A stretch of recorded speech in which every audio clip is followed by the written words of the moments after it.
I hope this video finds you well. Today I asked the question, is your partner emotionally neglectful? It can be so painful being with someone who seems to have a wall up and just won't let you in. Often there's one partner in a relationship who tends to propel it forward emotionally, and this is usually the person who contacts me when things get difficult. Sometimes they tell me the painful story of being with someone they just can't seem to reach emotionally. I'm Nikki Green, a sexual marital therapist, affairs expert, and the co-founder of the Academy of Lasting Love. Larry is one such client of mine, and I listen as he describes a deep, deep loneliness and a longing to connect with his wife, whom he loves so greatly that it makes him ache to the very core of his being. My heart goes out to Larry, as his is a role that I know well, having played it in so many of my own relationships. After bearing witness to Larry's pain, I turn to Darlene to get her take on the whole thing. She flashes me a gorgeous smile and rolls her eyes dramatically and says to Larry, "Oh, come on, darling. It's really not that bad, is it?" She turns to me and she says, "You know, Larry is just so emotionally needy." Larry sighs deeply. His whole body deflates. When you marry someone who was emotionally neglected as a child, they in turn neglect emotions, both their own and very probably yours too. As emotions are the glue that connects us, the energy that propels us forward, and the fuel that keeps the fires of passion burning. Unless this emotional neglect is acknowledged and worked through, it's only a matter of time before the relationship is dead on the vine.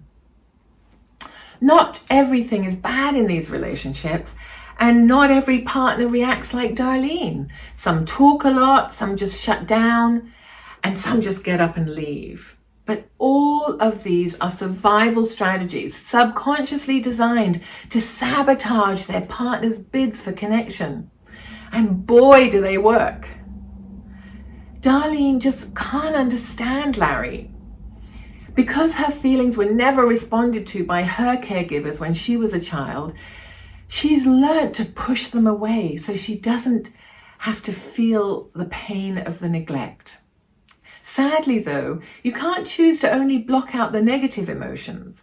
And while she can't relate to Larry's feelings, there's a sense of vitality and aliveness that's missing from her life. And actually, she's not happy either. She's more comfortable with their marriage, though, because you can't miss something you've never had: emotional intimacy. Desperately and distractedly trying to find the answer to other things and people, Darlene doesn't realize the antidote to her numbness is right under her nose. As Rumi says, the wound is where the light shines in, and all Darlene needs to do to heal is to focus on the very thing she's trying her best to avoid: intimacy with Larry.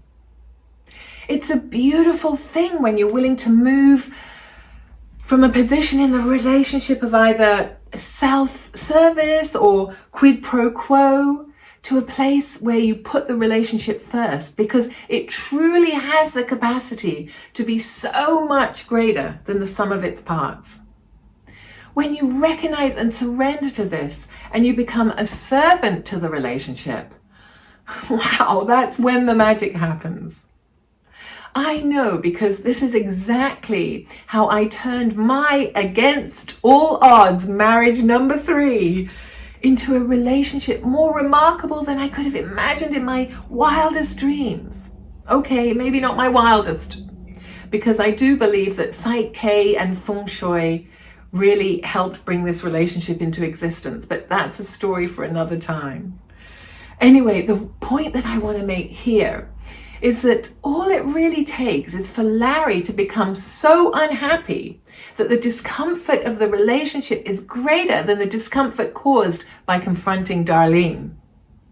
If he's willing to lovingly, not demandingly, demonstrate to her what intimacy looks like to him, and to gently challenge her while making it safe for her to dip her toe in the water, their relationship's potential for growth is limitless.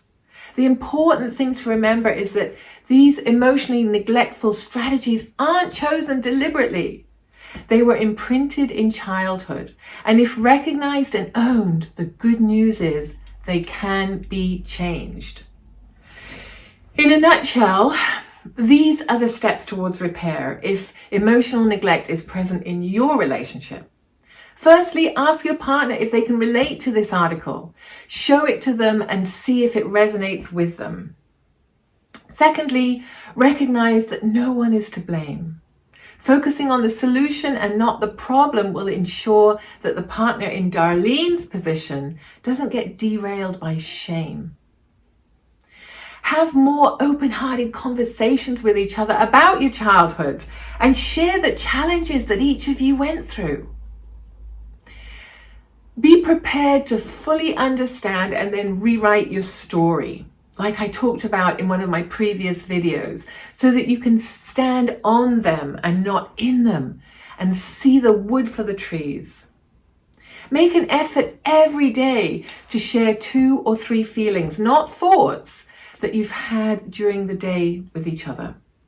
Make sure many of them have to do with your partner.